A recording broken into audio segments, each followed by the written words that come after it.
Hello and welcome. Iran's new supreme leader declares war. Is the world moving towards the World War III? Most people have never imagined or heard of the place that could trigger the next world war. It is a narrow strip of water between Iran and the Arabian Peninsula, barely 30 miles wide, yet every day nearly a fifth of the world's oil moves through it. The Strait of Hormuz. Now imagine this: missiles in the sky, oil tankers turning back, and two nuclear armed powers starting at each other across that narrow corridor. Because tonight, the scenario is no longer a distant possibility.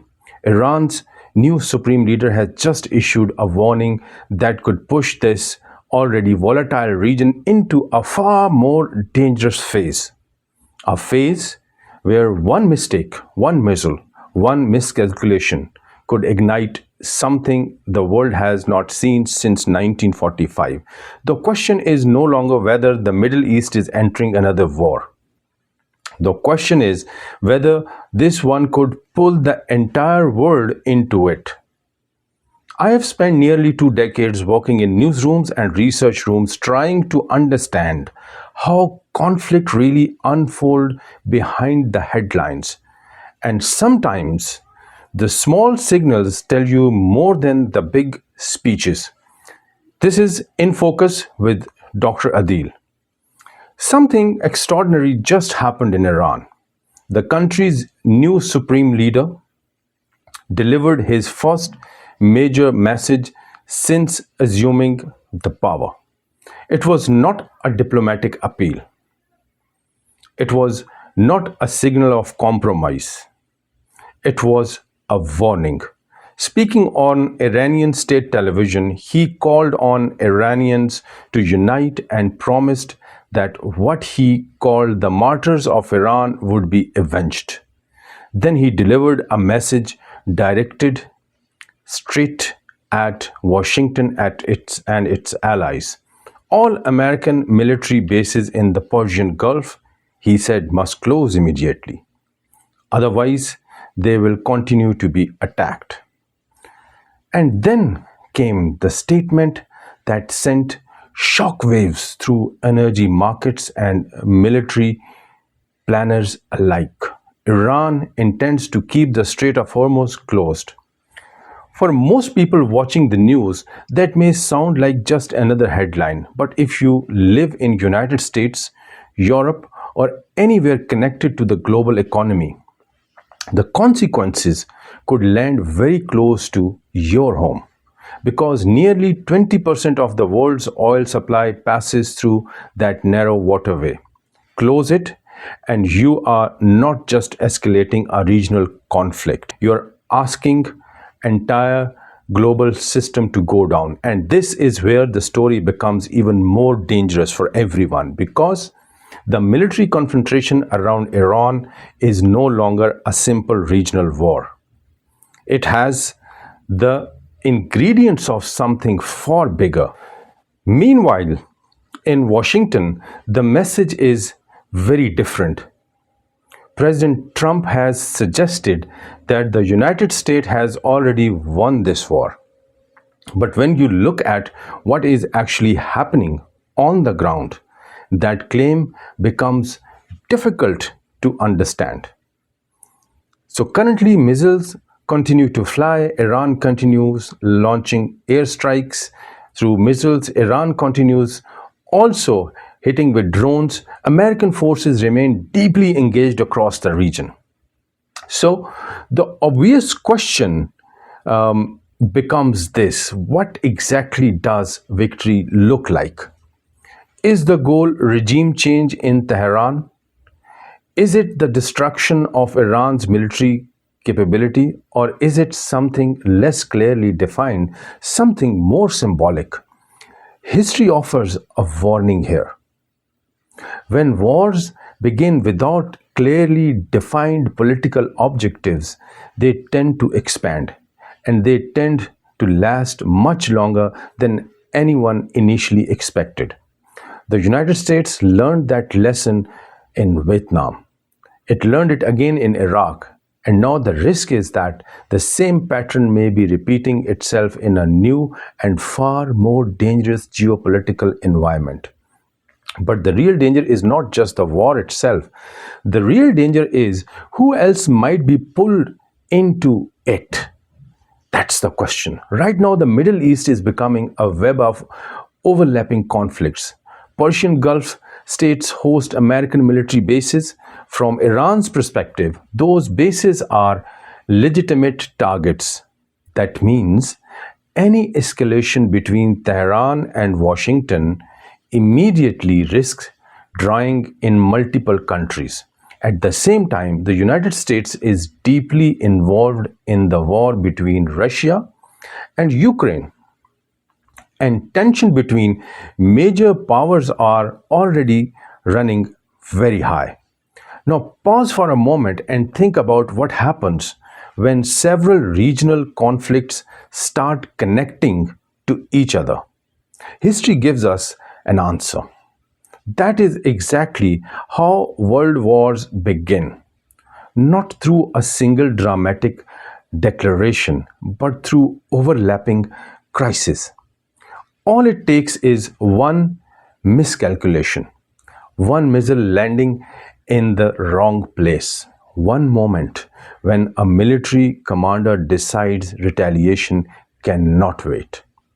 And suddenly, what began as a regional conflict becomes something much larger. Some analysts are already quietly asking a question that would have sounded absurd only a few years ago.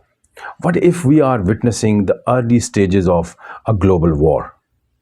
But there is another dimension to this crisis that may arrive even faster than the military escalation. And that is the economic shock. When energy experts talk about the Strait of Hormuz, they are not asking about geography.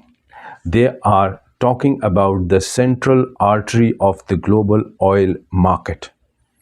Close that artery, and the economic consequences travel across the entire planet.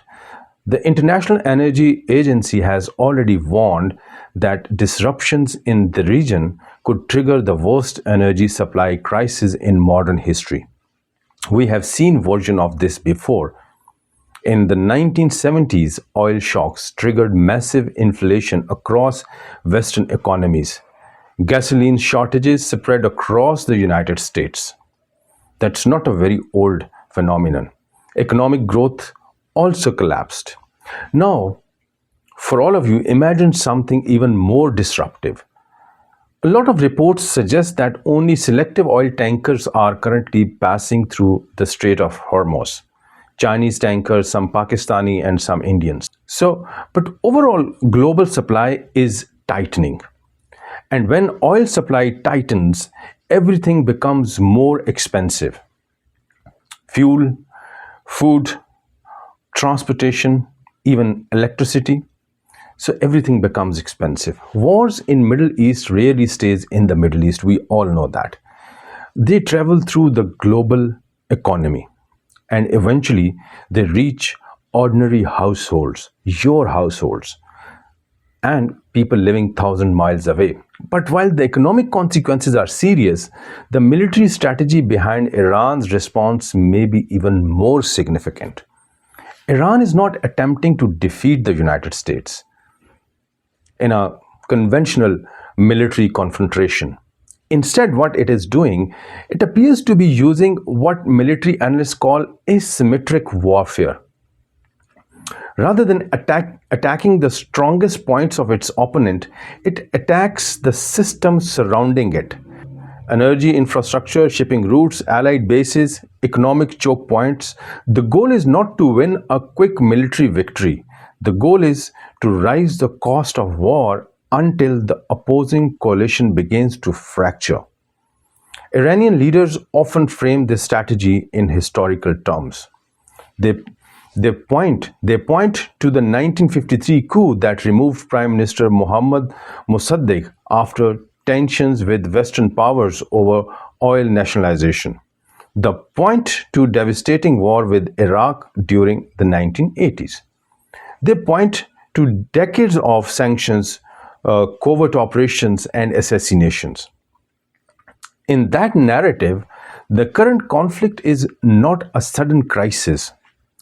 It is the latest chapter in the long confrontation.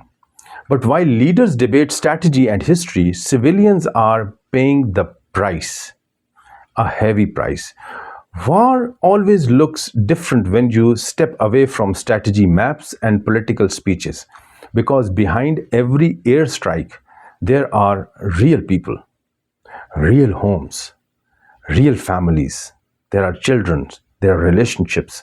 Reports from Iran suggest that more than 1,500 people have already been killed, and among them are children and women. So, one of the most disturbing incident involved a school that was struck during an air attack. You can watch my previous video on that. Investigations suggest that a missile hit the building while students were inside.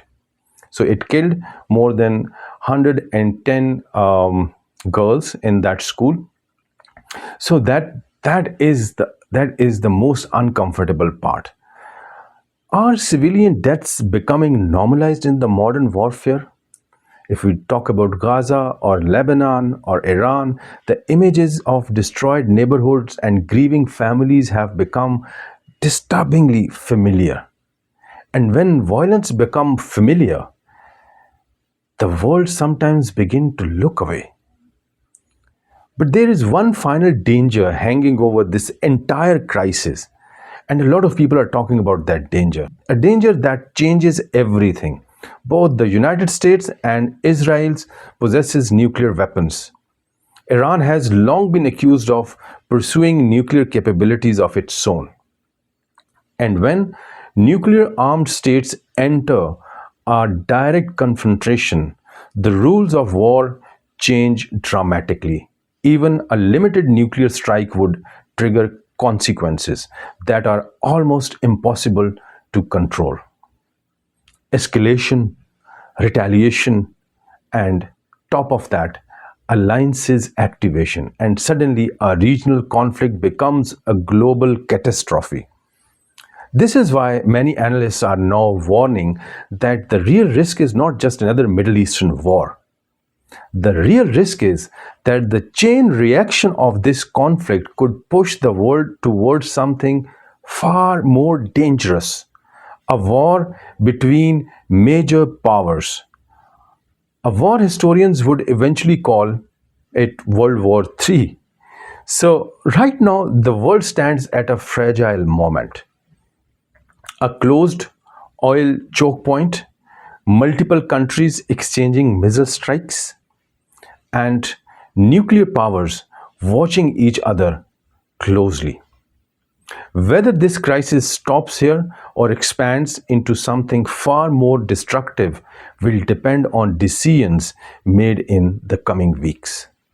But one thing is already clear, and that is very crystal clear.